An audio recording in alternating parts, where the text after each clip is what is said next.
তোমরা নিশ্চয়ই অনেকেই বুঝে গেছো আমি এখন কিসের রেসিপি দেখাতে চলেছি।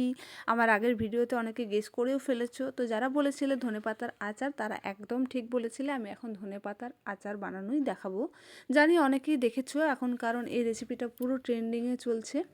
আর এই ট্রেন্ডটা খুবই ভালো, কারণ ধনেপাতা 12 মাস পাওয়া যায় না। আর যাদের পছন্দ তারা তো পুরো গ্রীষ্মটা খুবই মিস করে জানি। তো তাদের জন্য তো এটা খুবই খুশির খবর যে এতটা সময় স্টোর করে রাখা যাবে। তো ফার্স্টে যেটা করতে হবে, কড়াই গরম করে অনেকটা পরিমাণে সরষের তেল, তাতে শুকনো লঙ্কা, পাঁচফোড়ন আর রসুনের কোয়া দিয়ে দিতে হবে কতগুলো।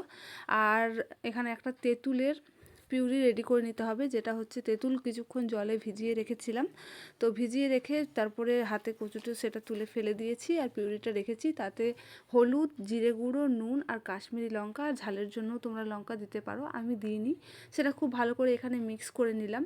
আর ধনেপাতা অনেকটা পরিমাণে, তোমরা যতটা পরিমাণে করতে চাও ততটা ধনেপাতা নিয়ে খুব ভালো করে ধুয়ে জল ঝরিয়ে নিয়ে সেটা শুকনো খোলায় ভেজে নিয়ে, একটু বিনা তেলে শুকনো খোলায় ভেজে নিয়ে পেস্ট করে নিতে হবে। তো তারপরে আমার এদিকে তেলটা গরম হয়ে গেছিলো, এবার আমি তেঁতুলের পেস্টটা যেটা ছিল পিউরিটা সেটা আমি দিয়ে দিলাম। এটা কিছুক্ষণ কষে নেব। তো দেখতে পাচ্ছ এখনই কতটা মনে হচ্ছে টেস্টি লাগছে। আর আমার টক একটু বেশি পছন্দ, তাই আমি একটু তেঁতুলের পরিমাণটা বেশি দিয়েছিলাম।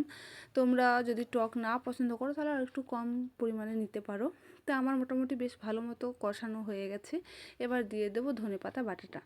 তো ধনেপাতা বাটাটা দিয়ে এটাও খুব ভালোভাবে আমাকে নেড়ে নিতে হবে, যাতে এর মধ্যে কোনো জল কোনোভাবেই না থাকে। সবটাই যেন খুব ভালোভাবে কুক হয়, কারণ এটা আমরা অনেকটা দিনের জন্য রাখবো। তো এইভাবে নাড়তে নাড়তে বেশ হয়ে চলে আসবে। আর এইভাবে কষতে কষতে টেস্টটাকে ব্যালেন্স করার জন্য আমি একটু চিনিও দিয়ে দেবো, যাতে নুন টুন যদি একটু বেশি হয়ে যায় টেস্টটা ব্যালেন্স করা যায়। আর এটা রান্না করতে করতে এত সুন্দর গন্ধ বেরোচ্ছিলো, আর আমার মায়ের কথা মনে পড়ছিল, কারণ আমার মাও ধনেপাতা খেতে খুবই ভালোবাসে সব রকমভাবেই, বাটা ফাটা তরকারিতে। তো মনে হচ্ছিলো মা যদি সামনে থাকতো তো মাকে একটু দিয়ে আসতাম, কারণ আমি বেশ অনেকটা পরিমাণে বানিয়েছি, আর এটা হয়তো আমি একাই খাবো। তো আমার বেশ শুকনো হয়ে এসছে, এটা এবার নামানোর সময় চলে এসছে। তো আমি নামিয়ে নেব। আর নামিয়ে তোমরা কাচের জারে রাখতে পারো, কাচের, কারণ যে কোনো আচার কাচের জারে রাখাটাই ভালো।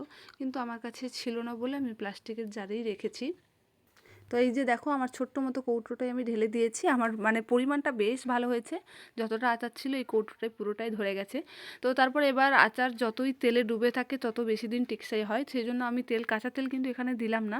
আমি এটাই গরম করে নিয়েছি তেলটা, তারপর গরম করে নেওয়ার পর ঠান্ডা করে নিয়ে এটা উপর থেকে দিয়ে দিলাম। দেখতেই পাচ্ছ কীরম লাগছে, দেখেই মনে হচ্ছে যেন খাওয়া যাবে, মানে 1 চামচ নিয়ে গরম ভাত 1 থালা খাওয়া যাবে, এরম ব্যাপার। দেখতে কতটা সুন্দর লাগছে। তো যাদের যাদের ভালো লাগে তারা অবশ্যই বানিয়ে রাখতে পারো। এখন ধনেপাতার অনেক কম দাম, আর আমি যে কড়াইটাই বানিয়েছিলাম সেটাই কিছুটা লেগেছিলো, সেটা নষ্ট করা যাবে না। 2 হাতা ভাত নিয়ে নিয়েছি, এখন মাহির আর আমি খেতে থাকবো। তো সবাইকে টাটা। আর রেসিপিটা কেমন লাগলো কমেন্টে অবশ্যই জানাবে, আর যারা যারা বাড়িতে বানাবে তারাও আমাকে দেখাবে। হ্যাঁ,